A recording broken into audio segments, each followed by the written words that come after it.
For the Americans in South Vietnam, 1966 was to be a year of dramatic expansion. U.S. forces were planned to double to just under 430,000 men. While the buildup was going on, the priority was to secure key parts of the country. By far the most important was the capital, Saigon.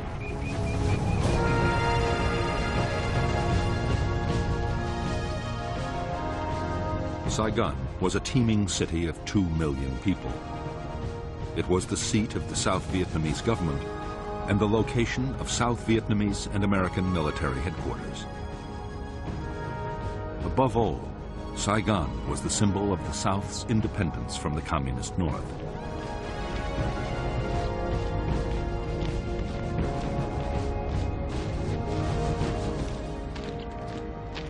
For the commanders of the Viet Cong guerrillas, the capital was the ultimate prize. The tens of thousands of Viet Cong based within 50 miles of Saigon were already drawing a noose tight around the city.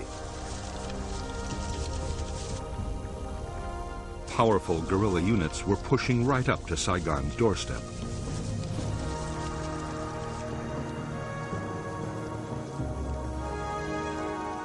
In the countryside around the city, traditional Viet Cong base areas had all the facilities the combat forces needed to prepare their attacks.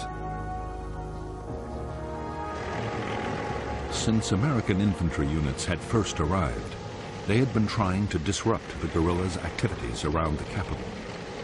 On January 8, 1966, they launched the most ambitious sweep yet. Operation Crimp deployed 8,000 troops, making it the biggest American operation of the war so far. Its aim was to capture the Viet Cong's headquarters for the whole Saigon area.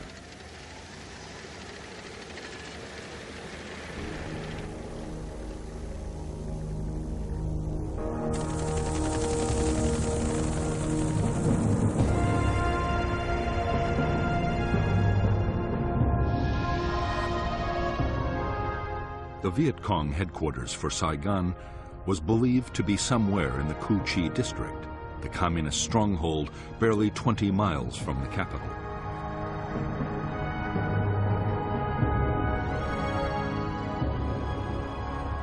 The attack would be launched by the American 173rd Airborne Brigade, a battalion of the Royal Australian Regiment, and a brigade of the 1st Infantry Division.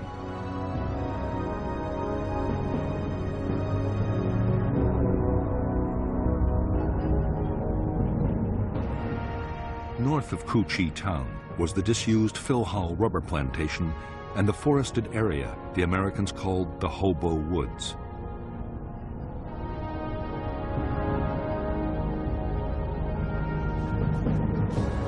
Beneath the whole district ran the massive Củ Chi tunnel complex, about which the Americans still knew almost nothing.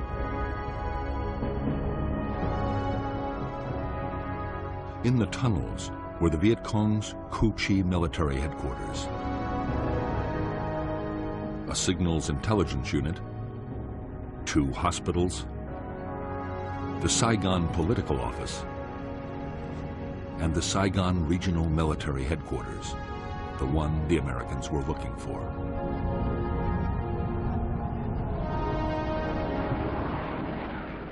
As with every American search and destroy sweep, Operation Crimp began with massive airstrikes and artillery bombardments.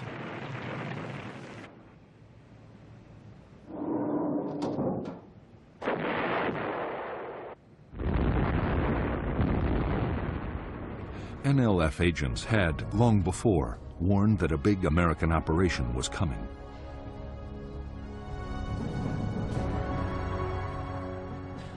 Guerrilla commanders had already moved several thousand troops out of the Củ Chi area. Only 1,000 local guerrillas were left behind, mostly inexperienced teenagers. But with the tunnels to fight from, they were confident they could inflict serious casualties on the Americans.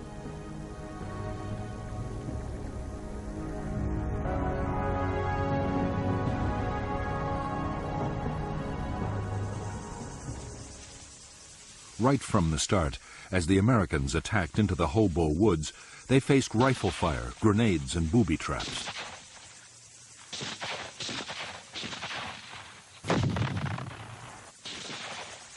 NLF snipers opened up from hidden firing positions and within seconds vanished back into their tunnels. The Americans hardly ever saw the enemy who was firing at them.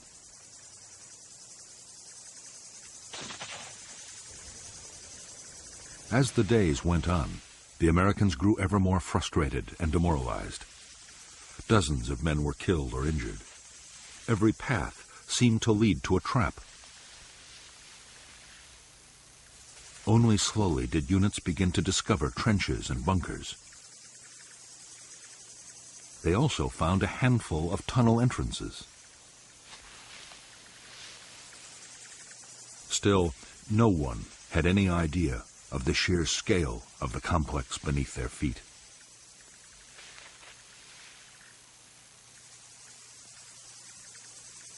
Although the Củ Chỉ guerrillas had suffered casualties, they had achieved their main objective.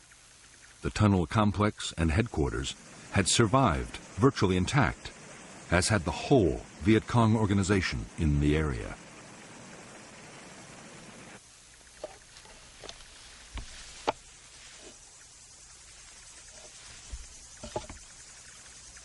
In late January 1966, only a few days after the end of Operation Crimp, troops of the 25th Infantry Division arrived at Củ Chi. Their orders were to secure the area for the 25th's main base.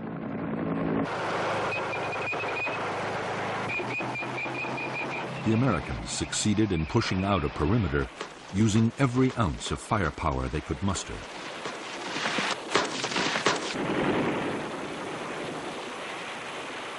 But from the first day, they faced constant harassing attacks from the Củ Chỉ guerrillas.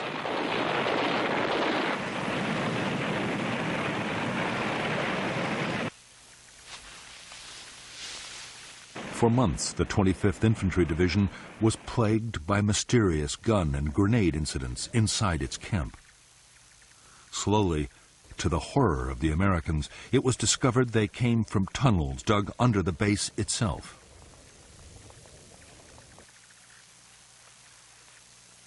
They were eventually found and sealed. But the main tunnel complex, only a few miles away, would keep its secrets for years to come.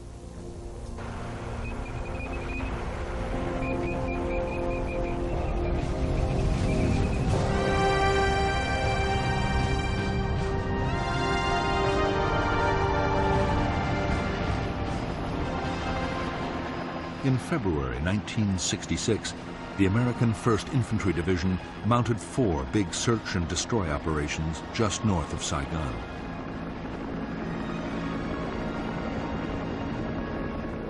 The result was disappointing.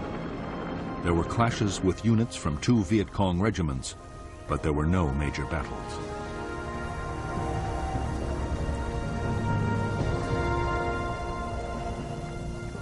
What the 1st's commanders wanted was a set-piece fight with the most powerful and dangerous enemy force in the region, the 9th Viet Cong Division. The 9th was made up of veteran regiments and was constantly on the move. The division was now poised to launch its spring offensive.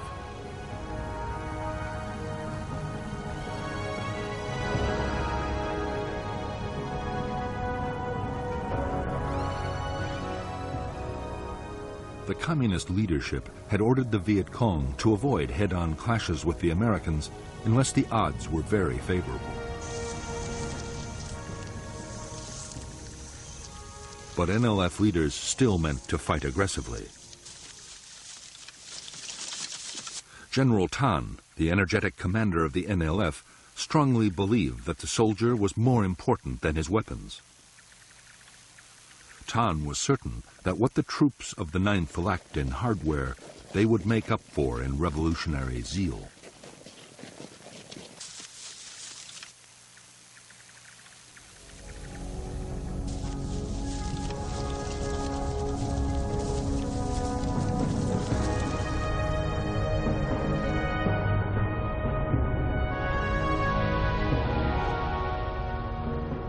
from the 9th Division's bases in War Zone C.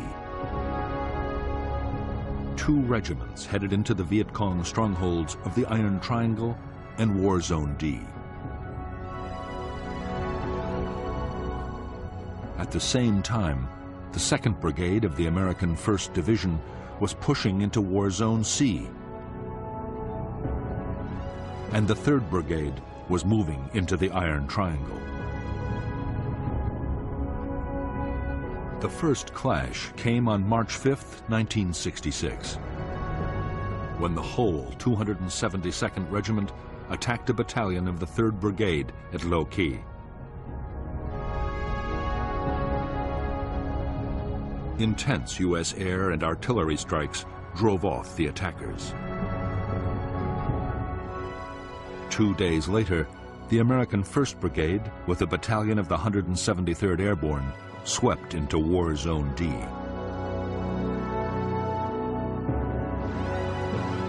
An entire Viet Cong regiment attacked the Airborne's positions.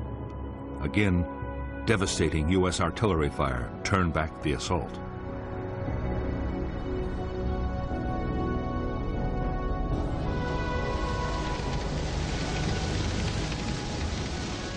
In the March battles in the Iron Triangle and War Zone D, skillfully directed American firepower had averted disaster.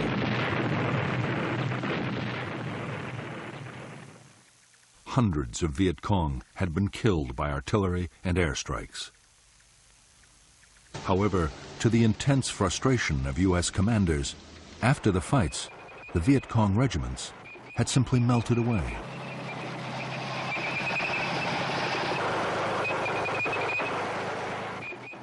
During the weeks that followed, the Americans kept up the tempo of search and destroy operations in front of Saigon. Commanders were determined to make contact with the enemy.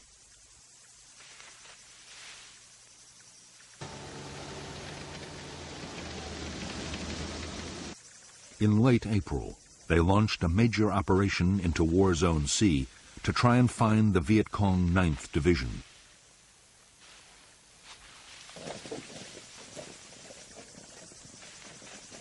Operation Birmingham lasted for 3 weeks. More than 5,000 American troops of the 1st Infantry Division took part. They were backed by huge numbers of helicopters and armored vehicles.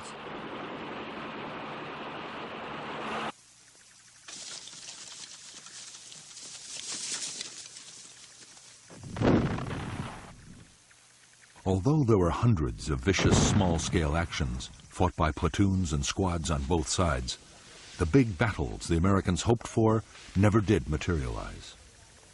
In 3 weeks, only 100 Viet Cong were killed.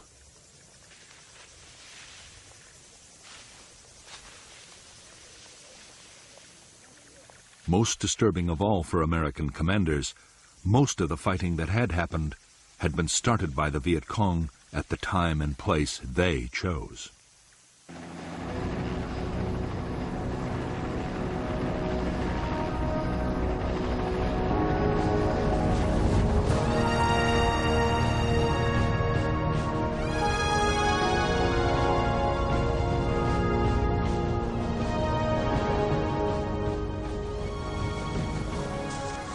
From the start, the Vietnamese had followed the 7 principles of guerrilla warfare laid down by the Chinese leader Mao Zedong.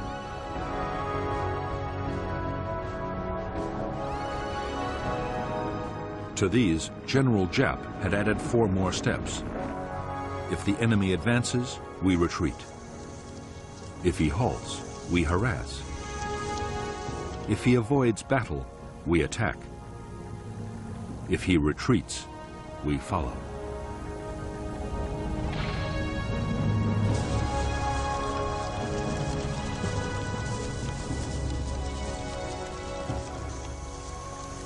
Almost every search and destroy operation the Americans had launched had been met with Giap's tactics. The places the Americans were most likely to land their helicopters were set up for ambushes. Trails were quickly booby-trapped and mined, and snipers left in place. If the Americans did stumble onto a big NLF unit, the chances were it was occupying prepared fortifications with tunnels, bunkers, and trenches.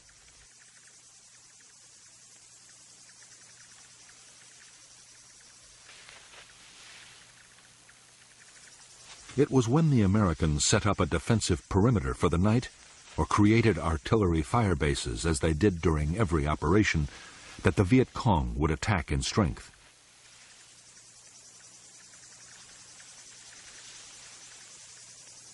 Always, the guerrillas had a plan for breaking off the battle if the opposition got too tough.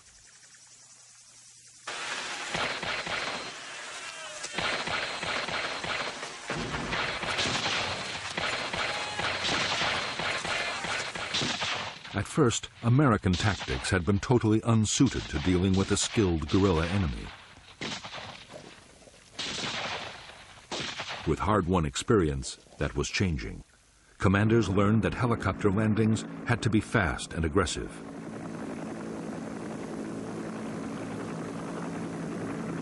Sergeants taught their men not to bunch up, but to stay spread out. Otherwise, a machine gun or a mortar round could kill several men at once.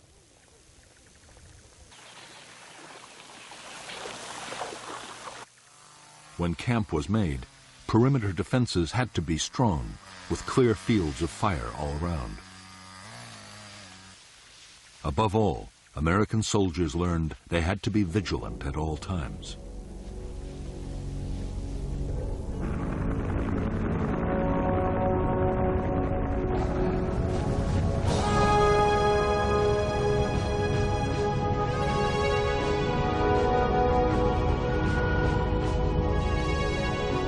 By mid-1966, the U.S. Commander General Westmoreland was getting more and more impatient.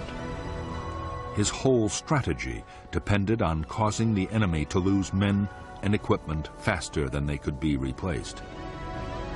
For that, Westmoreland needed big battles.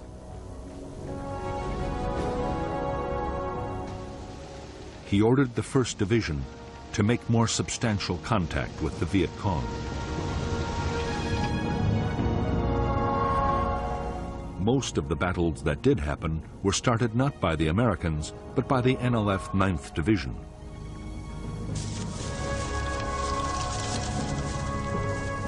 Route 13, linking Saigon to the Cambodian border, was the site for major ambushes.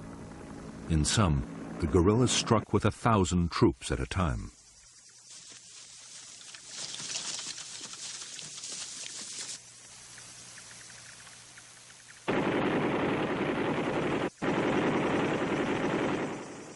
In one attack after another on Route 13, U.S. tanks and armored vehicles were destroyed. On June 30th, 1966, a major battle nearly ended in complete disaster for the Americans. It was fiercely effective air and artillery support that saved the day.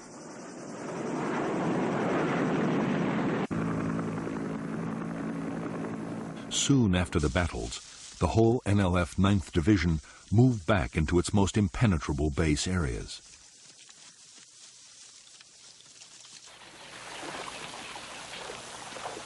Some crossed over into Cambodia. There, General Tan meant to rebuild the division for a new campaign in November, the start of the next dry season.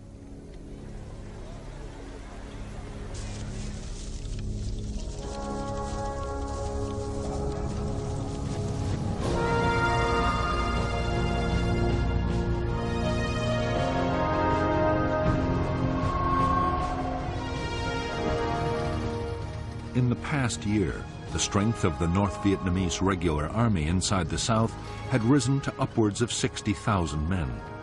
Of these, 10,000 were concentrated in the remote Central Highlands.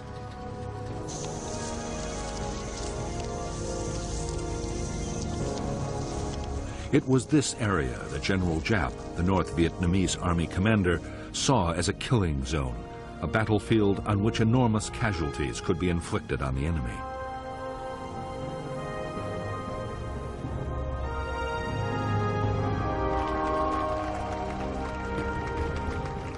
Giap believed that the forests and mountains of the Central Highlands were especially well suited to big military operations.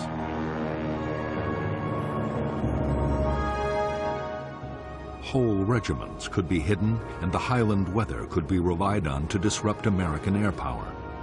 The troops would also be close to supplies and reinforcements across the Cambodian border.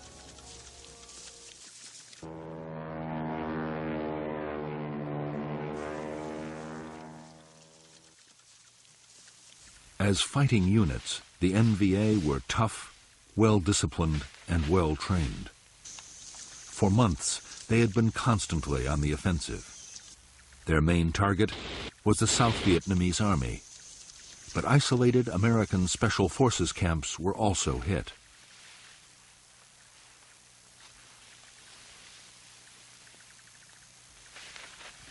Increasingly, attacks were carried out by units up to 2,000 strong.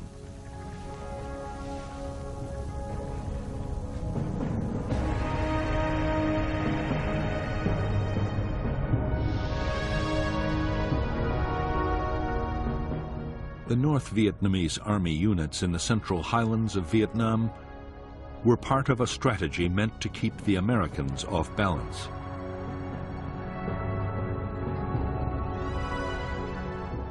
There were powerful NVA divisions on the demilitarized zone, separating North and South Vietnam. And there were the NLF regiments opposite Saigon. Communist forces could present the Americans with a challenge in any of the three areas and force them to react.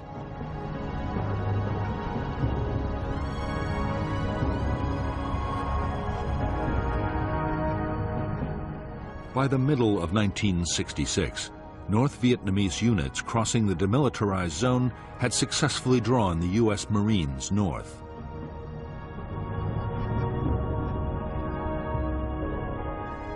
In the highlands, the NVA 24th Regiment had engaged elements of the 101st Airborne Division. The 1st NVA Division had pulled a U.S. infantry brigade and the 1st Air Cavalry towards the Cambodian border.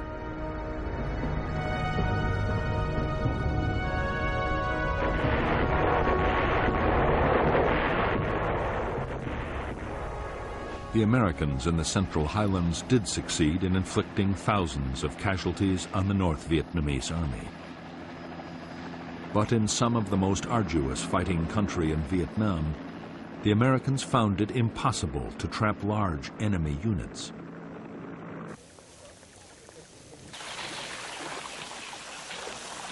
Time after time, they succeeded in slipping through the net.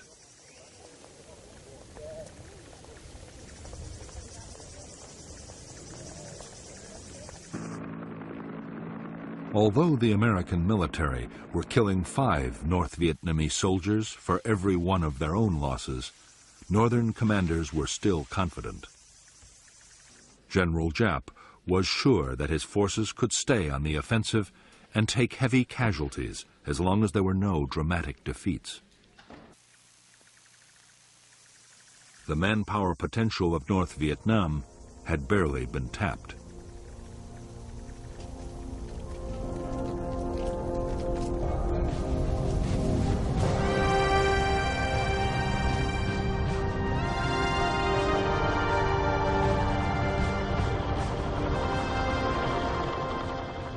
From the start of its war in Vietnam, the U.S. Army had found the conflict to be unlike any other. As Viet Cong attacks proved every day, there was no front line. Each side controlled only the territory immediately around its positions or its bases. The Army was calling it area war.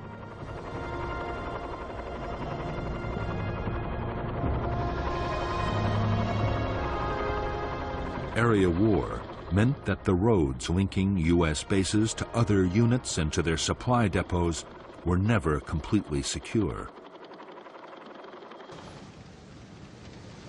Viet Cong's strategy was to try and isolate American forces and to pin down large numbers of U.S. troops on base and road defense. That way, there would be fewer men available for offensive operations.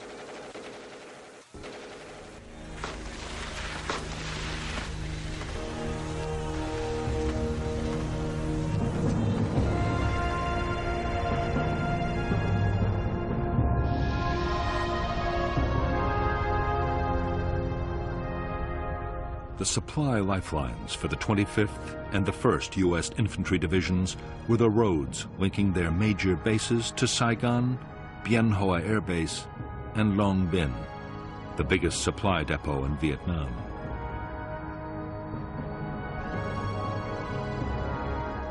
The roads were constantly patrolled by armored vehicles and aircraft. In August 1966, the 25th Division was tasked with clearing the way for a new American unit, the 196th Light Infantry Brigade. The 196th was to be based at Ta Ninh to secure Route 22, running through the NLF base area of War Zone C.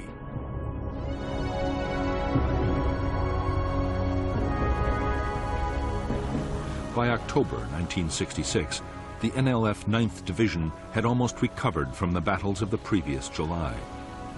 Its losses in men and equipment had been replaced by supplies and reinforcements sent down the Ho Chi Minh Trail from North Vietnam.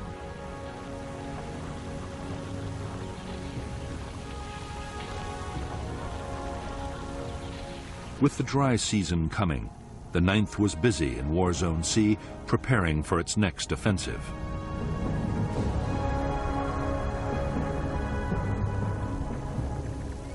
The renewed activity of the 9th Division did not pass unnoticed by the Americans. Special Forces units mounted an intense reconnaissance effort deep inside Viet Cong territory. The reports they brought back seemed to show that the 9th's next target might be the Special Forces' own base camp, northeast of Tay Ninh City.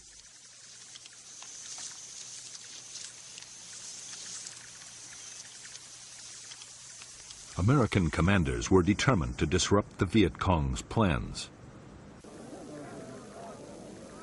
The 196th Brigade was ordered to mount aggressive search and destroy sweeps near the Special Forces camp area. The sweeps, starting on September 14, 1966, were codenamed Operation Attleboro.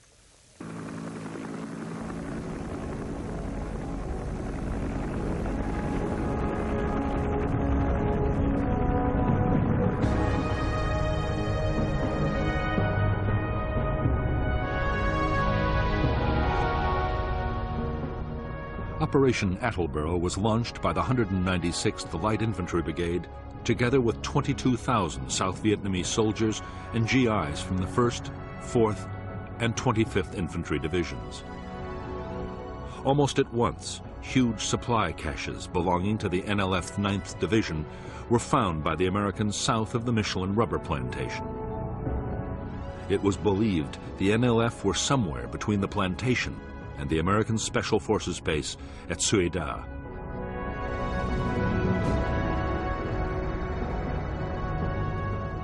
While one battalion made a helicopter landing, the other battalions pushed towards it on foot. When the landing zone was ambushed, both sides sent thousands of reinforcements rushing to the area. By the following day, full-scale battles were raging.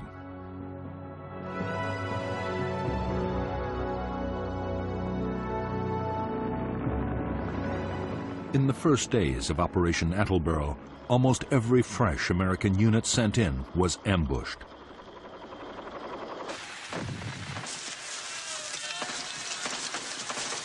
Nor were the Americans safe behind the defensive perimeters of their nighttime camps.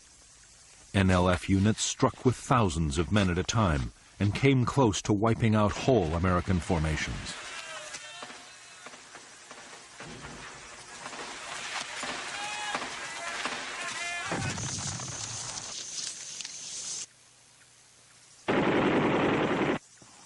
It was intense air and artillery support that, in the end, as in so many battles, saved the Americans from disaster.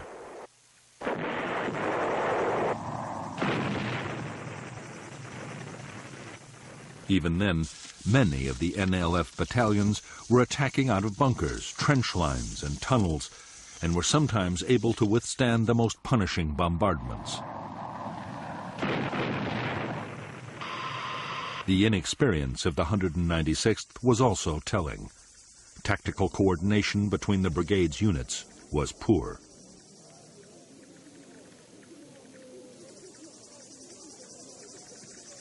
Although the situation was desperate, American commanders in Saigon also saw a major opportunity.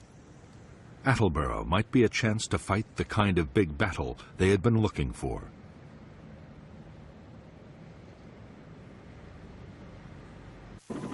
The 1st Infantry Division raced 2 brigades to the area, and unit after unit was piled on.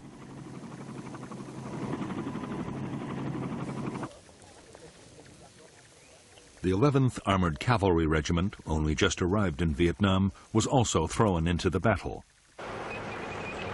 Within days, there were 22,000 American troops in the Attleboro area.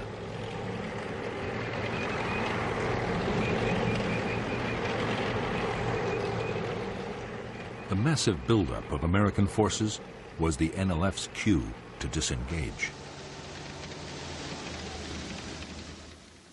Although fierce firefights continued wherever the two sides came into contact, the 9th Division began to withdraw. Its big units broke down into smaller groups and slipped away towards Cambodia, where the Americans were forbidden to follow.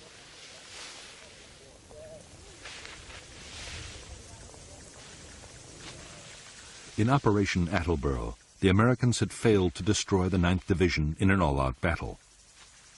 On the other hand, in 6 weeks, more than 1,000 NLF had been killed, for the loss of 155 American dead and fewer than 800 wounded.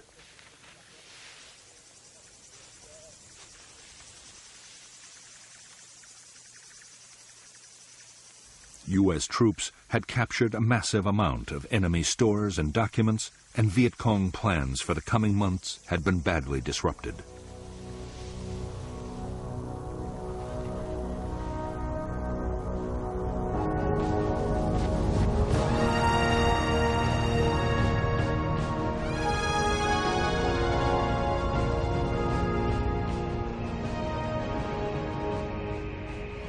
By the end of 1966, American forces in Vietnam had grown to 385,000 men, plus another 60,000 sailors off Vietnam shores. As the force levels had risen, so too had the casualties. The year had seen more than 6,000 Americans killed and 30,000 wounded. The biggest problem for American commanders was that their timetable was slipping badly. By now, the Viet Cong should be losing men faster than they could be replaced. General Westmoreland had to concede that U.S. forces had come nowhere near achieving that goal. An estimated 61,000 Viet Cong had been killed in the past year, yet their troops had gone up to more than 280,000.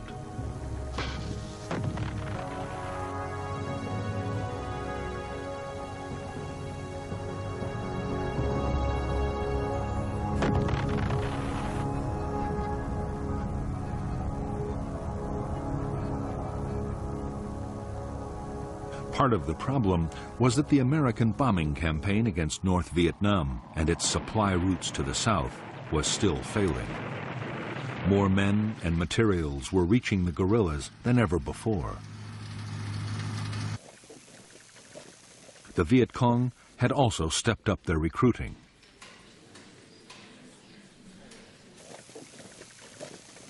There was one cause for optimism on the American side. Operation Attleboro had seemed to show the Viet Cong would fight if their base areas were threatened.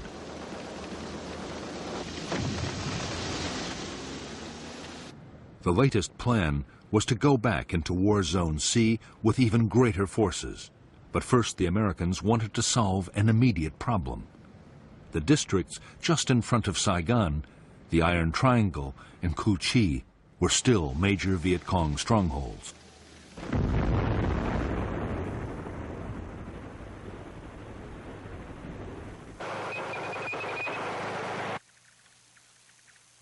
The American plan was to attack into the Iron Triangle with more than 2 divisions. The guerrillas would be trapped in their own base areas and annihilated. At the same time, another attempt would be made to capture the Viet Cong Saigon military headquarters. The whole area would then be systematically destroyed.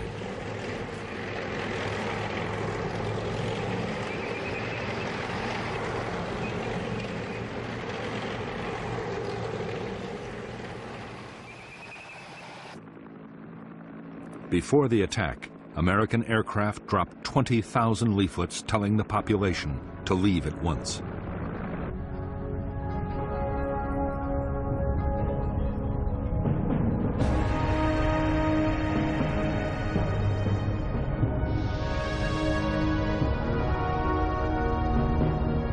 The Iron Triangle was an area of 60 square miles lying between the Saigon River and Route 13, with the village of Bến Dược on its western side.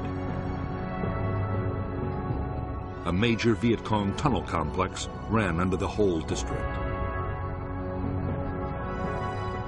The 272nd Regiment of the NLF was operating there, along with 2 battalions of NLF Main Force, 2 independent NLF battalions, and the Phu Loi Battalion. But on the eve of the American offensive, most troops were withdrawn. Only local NLF companies were left to defend important installations. The American plan for Operation Cedar Falls was that the 25th Infantry Division and other units would occupy blocking positions on the western side of the Saigon River, forming an anvil. The 1st Division and the 173rd Airborne Brigade would assault from the north and the east, with a battalion landing at the village of Bến Dược. Meanwhile, the 11th Armored Cavalry Regiment would act as the hammer, smashing through the center of the triangle.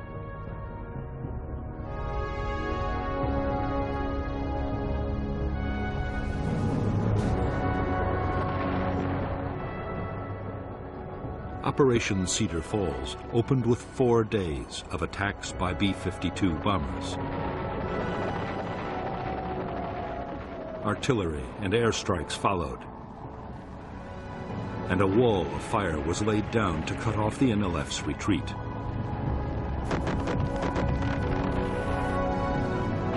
On January 8, 1967, 16,000 U.S. and 14,000 South Vietnamese Army troops moved out of their bases in fleets of helicopters, armored personnel carriers, trucks, and boats.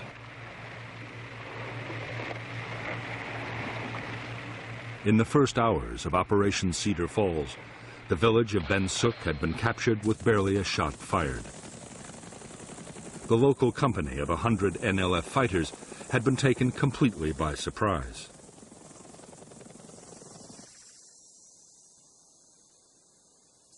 As the village's 6,000 inhabitants were rounded up for interrogation, bulldozers began to level every building in sight.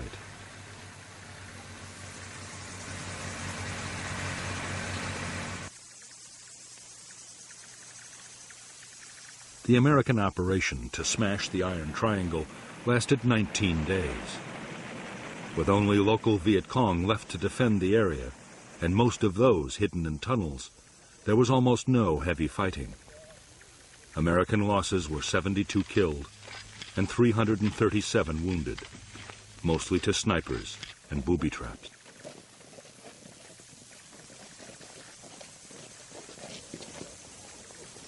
In Bến Dược and in the Tan Dien forest, the Americans uncovered dozens of tunnel entrances.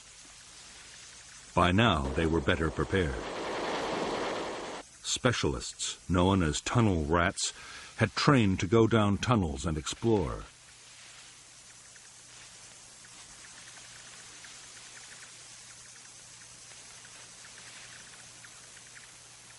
In the cramped spaces underground, they faced gunfire, booby traps, and mines. The problem was, there were only a handful of tunnel rats, and the complexes were enormous. Whenever tunnels were found, the Americans made determined efforts to destroy them. Demolition charges, explosive gas, and flooding were all tried.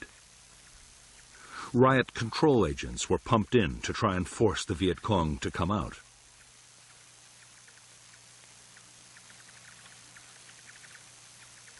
Nothing really worked.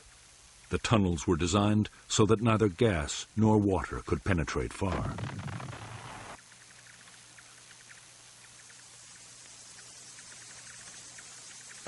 The Americans had discovered only a small number of the Viet Cong installations hidden in the Iron Triangle.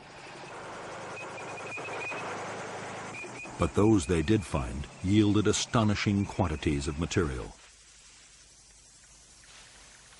There was enough rice to feed 13,000 guerrillas for a year, along with over 7,000 uniforms, a huge underground hospital, and over a ton of medicine.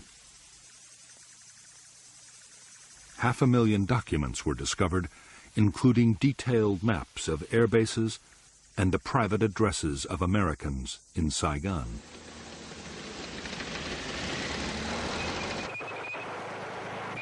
Some U.S. commanders immediately hailed Cedar Falls as a major success. Westmoreland was much more cautious. The main NLF military headquarters had not been found. Neither had any sizable enemy unit been brought to battle and destroyed. In the end, 720 Viet Cong had been killed for the loss of 72 Americans.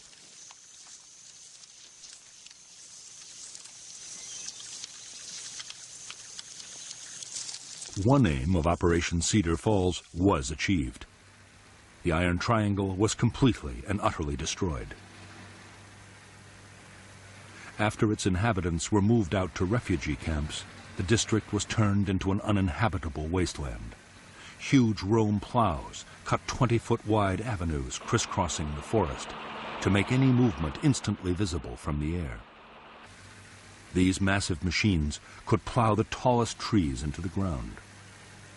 60 square miles of forest near Saigon were plowed under in the Iron Triangle. Afterwards, Operation Ranch Hand aircraft sprayed lethal defoliants to destroy the jungle cover and make it impossible to grow crops.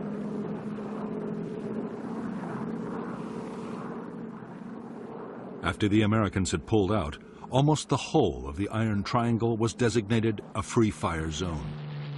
Artillery or bombs could be rained down at will, and anyone that moved could be attacked from the air.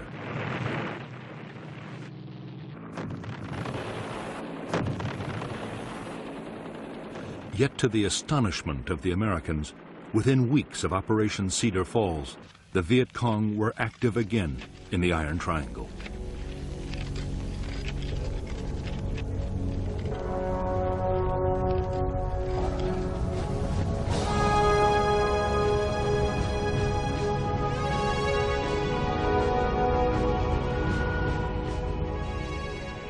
By mid-February 1967, American commanders had again turned their attention to War Zone C and the NLF's 9th Division.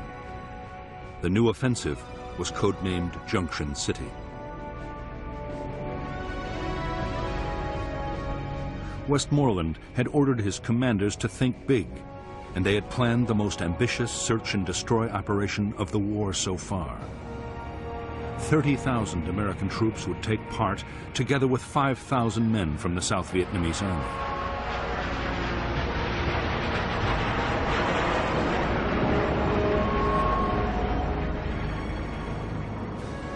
The main targets of Operation Junction City were the Viet Cong's biggest base areas and their main military headquarters for South Vietnam.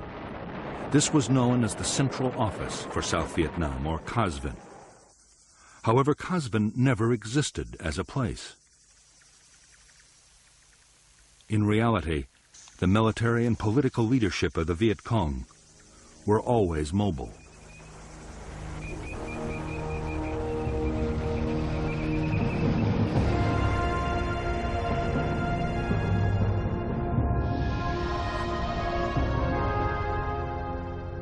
The Viet Cong base areas of War Zone C held the 9th Division's 3 regiments, a regiment of the NLF's new 5th Division, and 2 North Vietnamese Army regiments. Altogether, more than 10,000 troops. There were also thousands more local Viet Cong scattered throughout the region.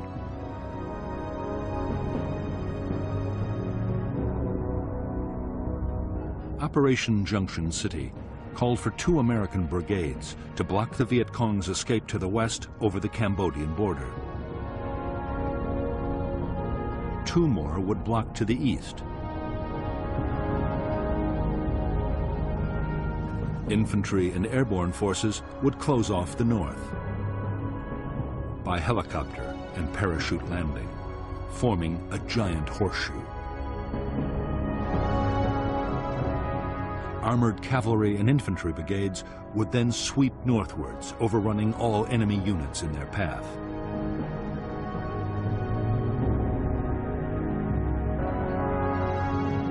In the second phase of Junction City, a series of special forces camps would be built, along with a bridge over the Saigon River, and operations would shift to the east.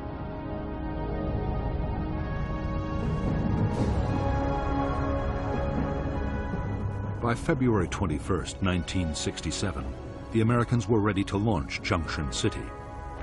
The blocking forces to the west and the east were in place.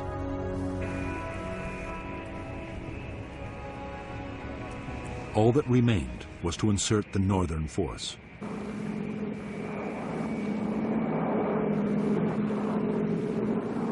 In one of the largest air-mobile assaults ever, 240 helicopters swept over Thanh Ninh province. Fighter bombers and helicopter gunships hammered the landing zones.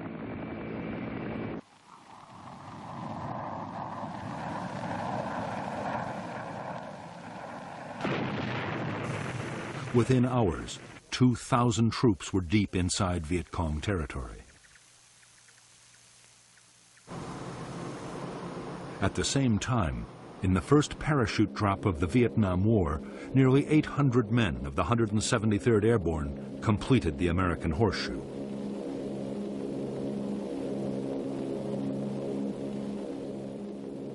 The day after the massed air-mobile landings, infantry and mechanized units began pushing north into the Horseshoe. The terrain was dense forest. The whole area was riddled with Viet Cong fortifications, tunnels, and bunkers.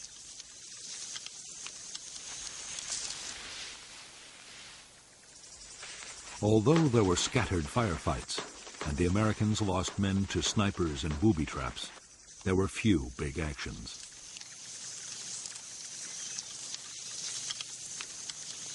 Often, guerrilla installations were found abandoned.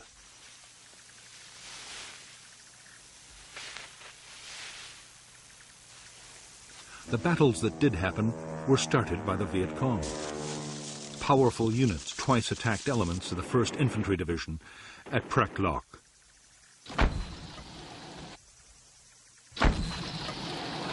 Furious American bombing and artillery fire drove off the assaults.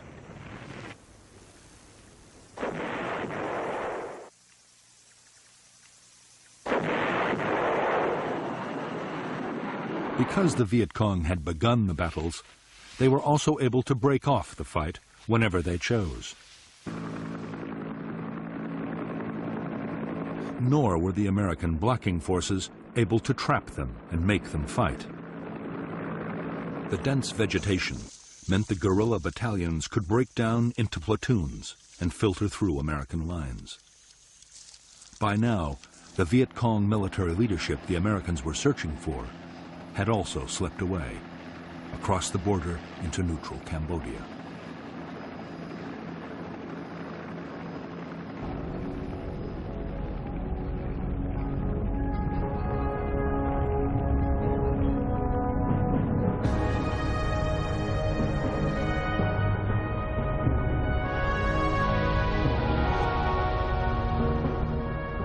The second phase of Operation Junction City centered around the building of the Saigon River Bridge and the Special Forces camp at An Lac.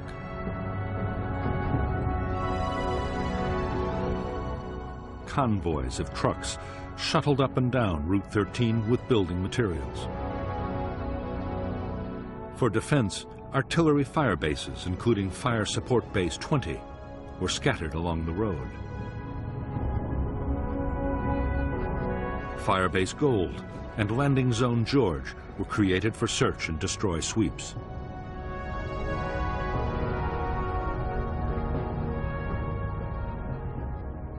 Starting on the night of March 18, 1967, each of the 3 regiments of the NLF 9th Division attacked in full strength, 1,000 men at a time.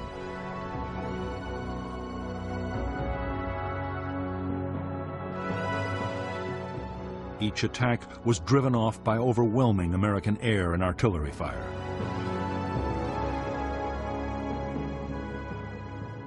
Viet Cong losses were heavy, but the regiments escaped complete destruction.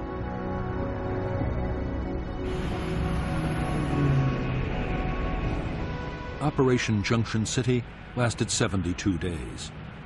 By its end in May 1967, this operation, coupled with the Cedar Falls offensive, had cost 282 American lives and 1,500 wounded. Nearly 3,000 Viet Cong had been killed. Guerrilla bases had also been overrun and installations destroyed. American troops had captured large quantities of stores, equipment, and weapons.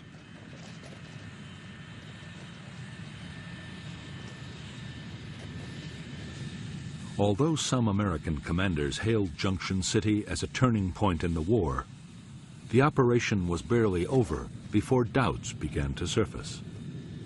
Like Attleboro and Cedar Falls before it, Junction City had inflicted casualties, but there had been no great battles of annihilation. The Viet Cong's regiments were bruised, but still intact. Nor did the Americans or the South Vietnamese Army have the forces to occupy the area indefinitely.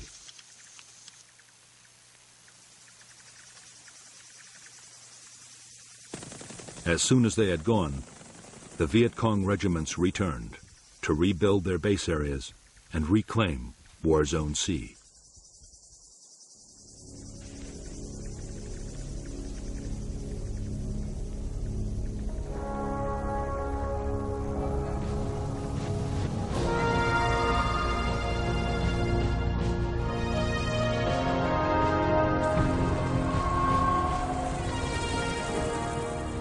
In July 1967, the U.S. Defense Secretary Robert McNamara flew to Saigon to discuss strategy with American and South Vietnamese leaders and officials.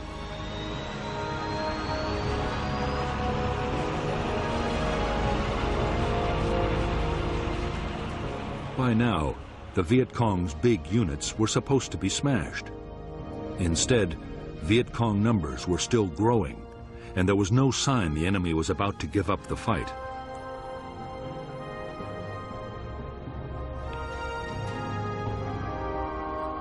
McNamara had already recommended an increase in U.S. troop strength to more than 500,000 men. But now he doubted even that would produce victory soon.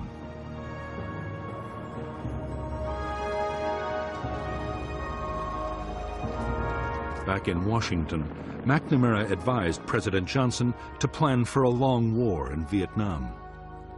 There should be less emphasis on battlefield victories.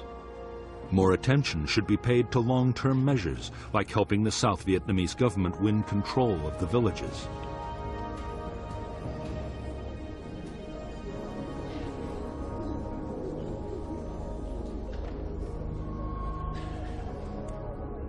Meanwhile, the cost of the war in casualties and dollars should be kept down in case the American public lost patience.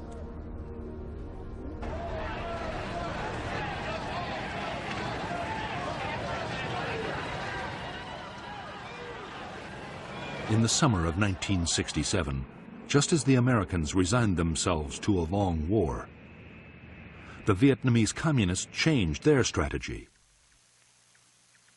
For 2 years, the Viet Cong had been patient, content to inflict casualties and keep on fighting. Now, they meant to risk an all-out offensive. In 1968, they planned to leave their tunnels and bunkers and win the war in open battle.